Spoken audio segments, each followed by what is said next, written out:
안녕하십니까. 돈되는 복지 채널 김국자입니다.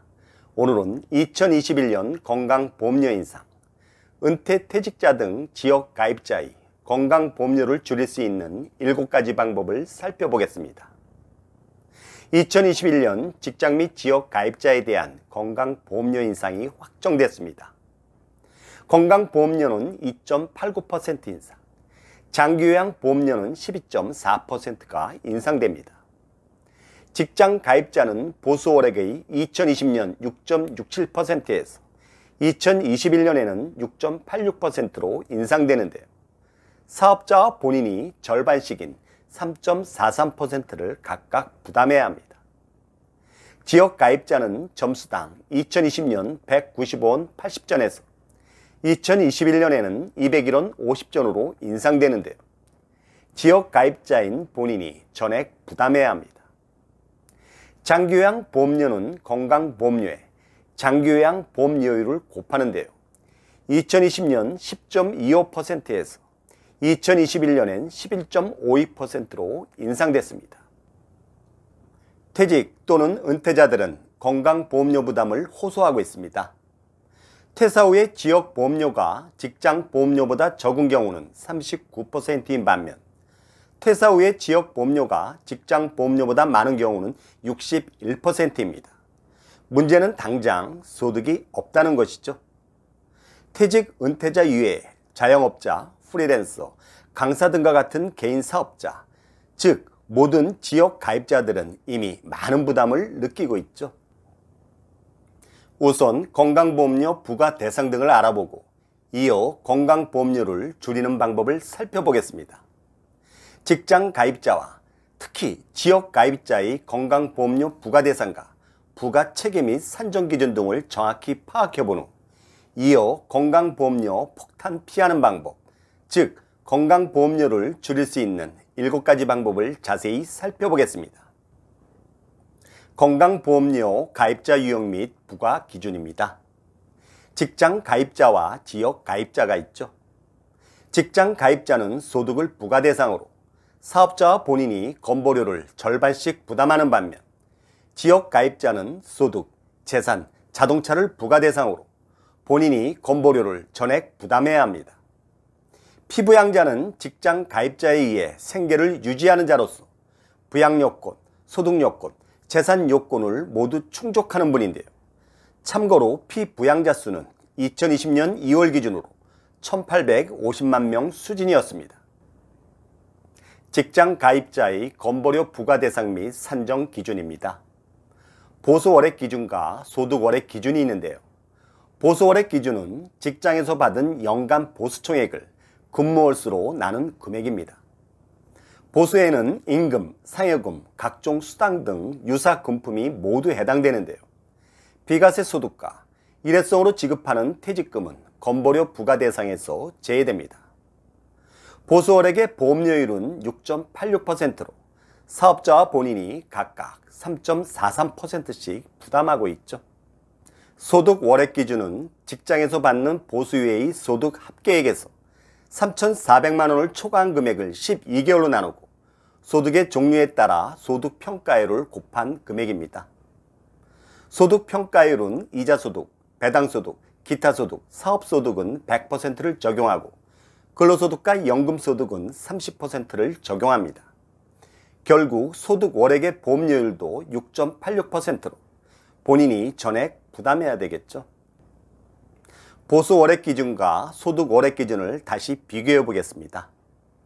직장소득 이외의 다른 소득이 연간 3,400만 원 이하인 대다수, 즉 98.9%의 직장인들은 건보료에 신경 쓸 일이 거의 없을 겁니다. 하지만 직장소득 이외의 다른 소득이 연간 3,400만 원을 초과하는 일부, 즉 1.1%의 직장인들은 건보료에 많은 신경을 써야 하겠죠. 문제는 지역 가입자인데요. 이제부터 지역 가입자를 자세히 살펴보겠습니다. 지역 가입자는 직장 가입자와 피부양자가 아닌 분들인데요. 지역 가입자의 건보료는 세대 단위로 산정하고 부과합니다. 은퇴, 퇴직, 실업 등으로 직장 가입자 자격을 상실하면 자동으로 지역가입자로 전환되고요. 4대 보험에 가입된 직원이 없는 개인 사업자 역시 지역가입자에 해당됩니다. 지역가입자에 대한 건보료 부과 체계입니다. 지역가입자는 세대 구성원의 소득, 재산, 자동차의 등급별 합산 점수에 201원 50전을 곱하면 되는데요. 소득 점수는 97등급으로 1등급 81점부터 97등급 32,372점까지, 재산 점수는 60등급으로 1등급 22점부터 60등급 2,341점까지, 자동차 점수는 11등급으로 1등급 11점부터 11등급 217점까지입니다. 연간 소득이 100만원 이하인 자는 13,980원의 재산 점수와 자동차 점수를 합산한 점수에 201원 50점을 곱하면 되고요. 연간 소득이 100만원 초과자인 경우에 소득 점수와 재산 점수, 자동차 점수를 합산한 점수에 201원 50점을 곱하면 되겠습니다. 지역가입자의 소득에 대한 건보료 부과 기준입니다. 부과대상 소득은 한마디로 종합소득인데요. 이자, 배당, 기타, 부동산 임대소득을 포함한 사업소득, 근로소득, 연금소득이 모두 해당됩니다. 소득 적용은 이자, 배당, 기타, 부동산 임대소득을 포함한 사업소득은 소득금액의 100%를, 근로소득과 연금소득은 소득금액의 30%를 적용하는데요. 여기서 말하는 소득금액이란 이자, 배당, 기타, 임대소득을 포함한 사업소득은 필요 경비를 공제한 후의 금액이라면, 근로소득은 총급여를, 연금소득은 총연금액을 의미합니다.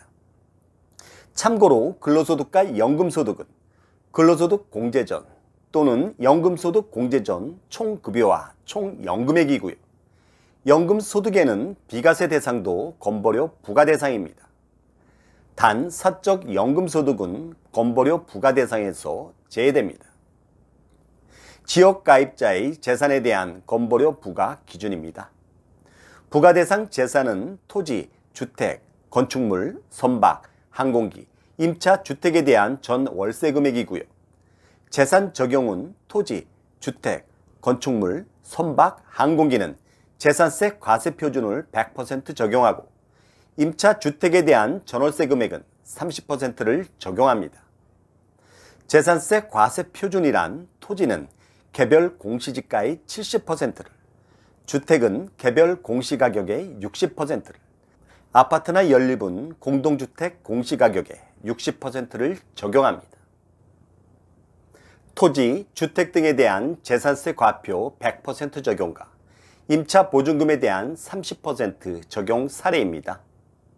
아파트 시가 7억 7천만 원에 공시가격이 3억 8,600만 원일 경우인데요. 공시가격 3억 8,600만 원에 60%를 곱하면 재산세 과세 표준액은 2억 3,160만 원이 되겠죠. 2억 3,160만 원은 26등급으로서 이에 해당하는 점수 630점에 201원 50전을 곱하면 건강보험료는 12만 8,350원이 됩니다. 임차 보증금이 7억 7천만 원인 경우인데요. 임차 보증금 7억 7천만 원에 30%를 곱하면 2억 3,100만 원입니다. 2억 3,100만 원은 26등급으로서 이에 해당하는 점수 637점에 201원 50전을 곱하면 건강보험료는 12만 8,350원입니다. 건보료 산정 시 재산에 대한 기본 공제제도가 있습니다. 재산세 과세 표준액과 전월세 평가금액을 합산한 금액에서 기본 공제액을 차감해 주는데요. 토지, 건축물, 주택 등에는 재산세 과세 표준액을 100% 적용하고, 임차 주택에 대한 전월세 금액에는 30%를 적용하고 있죠. 재산이 1,200만 원 이하인 경우 기본 공제액은 1,200만 원, 재산이 1,200만 원 초과 2,700만 원 이하인 경우 기본 공제액은 850만 원, 재산이 2,700만 원 초과 5천만 원 이하인 경우 기본 공제액은 500만 원, 재산이 5천만 원 초과인 경우에는 전월세 평가 금액에 대해서만 500만 원 한도 내에서 기본공제를 해주고 있습니다. 지역가입자의 자동차에 대한 건보료 부과 기준입니다. 등록일을 기준으로 사용연수 9년 미만의 승용차 중 잔존가액 기준으로 차량 가액이 4천만 원 이상이거나 배기량 1600cc를 초과하는 승용차와 전기차와 같은 그 밖의 승용 자동차입니다. 반대로 건보료가 부과 제외되는 자동차입니다. 사용연수가 9년 이상인 자동차, 배기량이 1600cc 이하인 경우, 단 차량 가액이 4천만 원 이상인 경우엔 건보료가 부과됩니다. 국가유공자 및 보훈대상자, 상이자 소유의 자동차, 등록장애인 소유의 자동차, 지방세 특례 제한법에 따라 과세하지 않는 자동차, 승합, 화물, 특수차와 영업용 자동차입니다. 그럼 장기요양 보험료란 무엇일까요? 장기요양 보험급여에 필요한 재원을 마련하기 위해 직장, 지역 가입자 모두에게 일률적으로 징수하는 건데요. 장기요양 보험료는 건강보험료에 장기요양 보험료율을 곱해서 산출됩니다. 따라서 총 보험료는 건강보험료에 장기요양 보험료를 합산한 금액이 되겠죠. 이제부터 은퇴, 퇴직자 또는 자영업자 등 지역 가입자가 건보료 폭탄 피하는 방법, 즉 건강보험료를 줄일 수 있는 7가지 방법을 살펴보겠습니다. 첫 번째, 가족 중 직장 가입자가 있다면 피부양자로 등재하십시오. 피부양자는 건강보험료를 납부하지 않아도 됩니다. 따라서 가족 중 직장 가입자의 피부양자로 등재할 수 있는지를 꼭 살펴보십시오. 피부양자로 등재되더라도 직장 가입자의 건강보험료는 인상되지 않습니다. 그럼 피부양자의 등재 요건을 살펴볼까요? 직장 가입자에 의해 생계를 유지하는 자로서 부양요건, 재산요건, 소득요건을 모두 충족하는 분입니다. 부양요건은 직장 가입자의 배우자, 직계존속, 직계비속, 배우자의 직계존비속, 형제, 자매 등이고요. 재산 및 소득 요건을 살펴보면 재산세 과세 표준액이 5억 4천만 원 이하이고 연소득이 3,400만 원 이하라면 피부양자 자격 요건에 해당되고요. 재산세 과세 표준액이 5억 4천만 원 초과해서 9억 원 이하이고 연소득이 1,000만 원 이하라면 역시 피부양자 자격 요건에 해당됩니다. 하지만 재산세 과세 표준액이 5억 4천만 원 초과해서 9억 원 이하일지라도 연소득이 1,000만 원을 초과하면 피부양자 자격 요건에 해당되지 않고요. 재산세 과세 표준액이 9억 원을 초과하면 연소득이 없더라도 피부양자 자격 요건에 해당되지 않습니다. 참고로 사업자 등록을 한 경우에는 사업소득이 1원이라도 있으면 피부양자가 될 수 없고요.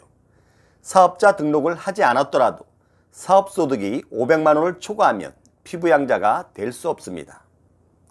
특히 재산세 과세 표준액은 공시가격의 60%임을 꼭 기억하십시오. 참고로 2020년 11월에는 피부양자 51만 명이 지역가입자로 전환됐습니다. 코로나로 인한 가정경제의 악화와 소득 감소에도 불구하고 피부양자 자격 박탈이 증가되는데요. 이는 부동산 폭등으로 인한 공시지가 상승과 1,000만 원 초과 2천만 원 이하의 분리과세 금융소득, 2천만 원 이하의 분리과세 임대소득이 2020년 11월부터 건보료 부과 대상이 됐기 때문입니다. 건보료 부과 대상인 소득자료는 2019년도 기속분을 적용하고 재산자료는 2020년 6월 1일 소유 기준으로 적용하는 반면 코로나로 인한 소득 감소분은 아직 반영되지 않았기 때문이죠. 두 번째, 퇴직 후 건강보험료가 증액됐다면 이미 계속가입을 활용하십시오. 직장 가입자가 은퇴, 퇴직, 실업 등으로 지역 가입자로 자동 전환된 경우인데요. 직장 가입자의 퇴직 전 직장 보험료가 퇴직 후의 지역 보험료보다 적다면 36개월간은 퇴직 전 직장 보험료 수준으로 납부할 수 있습니다.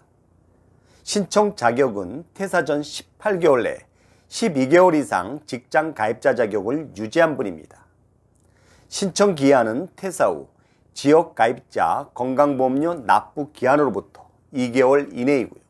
신청 방법은 방문, 우편, 전화, 팩스 등입니다. 세 번째, 재취업을 통해 직장 가입자로 등재해 보십시오. 주택, 토지, 건물 등 부동산에 부과되는 건보료가 많은 경우인데요. 직장 가입자에겐 소득에만 건보료가 부과되기 때문에 설사 급여가 많지 않더라도 좋아하는 일이나 재능을 발휘할 수 있는 일을 찾아서 재취업을 하시는 것도 좋겠습니다. 네 번째, 퇴직 후 연금소득의 비중을 높이십시오. 공적 연금소득은 30%만 건보료 부과 대상이었죠. 반면 사적 연금소득은 건보료 부과 대상에서 제외됩니다. 따라서 국민연금, 공무원연금 등 공적연금과 연금저축, IRP와 같은 사적 연금과 퇴직연금을 잘 활용하십시오. 참고로 기초연금 수급 대상 선정을 위한 소득인정액 계산 시에는 부동산보다 연금소득이 불리하다는 것을 감안하십시오. 다섯 번째, 퇴직 후 금융재산의 비중을 높이십시오. 예금, 적금, 보험, 주식, 채권 등의 금융재산은 건보료 부과 대상이 아닙니다. 단 금융재산으로 인한 이자 배당소득은 건보료 부과 대상이죠. 참고로 기초연금 수급 대상 선정을 위한 소득인정액 계산 시에는 부동산보다 금융재산이 불리하다는 것을 감안하십시오. 여섯 번째, 차량을 처분하거나 소형차로 바꾸십시오. 차량 구입 시 차종, 배기량, 사용 연수 등을 고려해야 합니다. 자동차에도 건보료가 부과되기 때문이죠. 단 사용 연수 9년 이상 된 차량, 차량가액 4천만 원 미만의 1600cc 이하의 승용차와 생계용 차량 등은 건보료 부과 대상에서 제외됩니다. 일곱 번째, 소득이나 재산이 줄었을 경우 즉시 건보료 조정 신청을 해야 합니다. 소득 발생 시점 또는 재산 취득 시점과 건보료가 부과되는 시점과는 약 6개월에서 1년 정도의 시차가 발생하는데요. 폐업, 자산 매각 등으로 소득이나 재산이 줄었다면 즉시 건보료 조정 신청을 하는 게 유리합니다. 사례입니다. 2019년 소득보다 2020년 소득이 줄었을 경우인데요. 2020년 소득을 2021년 5월 말까지 종합소득을 신고하면 7월 말까지 종합소득세가 확정되겠죠. 따라서 2020년 7월 중 건보료 조정 신청을 하면 2020년 6월부터 건보료가 인하된다는 의미입니다. 8월 이후에 조정 신청을 하면 신청일이 속한 달의 다음 달부터 건보료가 인하되고요. 아예 신청하지 않으면 2021년 11월부터 건보료가 인하됩니다. 이상으로 직장 가입자와 특히 지역 가입자의 건보료 부과 대상과 부과 체계 및 산정 기준 등을 자세히 파악해 봤고요. 이어 퇴직자 또는 자영업자 등 지역 가입자가 건강보험료 폭탄을 피하는 방법, 즉 건강보험료를 줄일 수 있는 7가지 방법을 살펴봤습니다. 여러분 도움이 되셨습니까? 도움이 되셨다면 구독과 좋아요 꼭 부탁드립니다.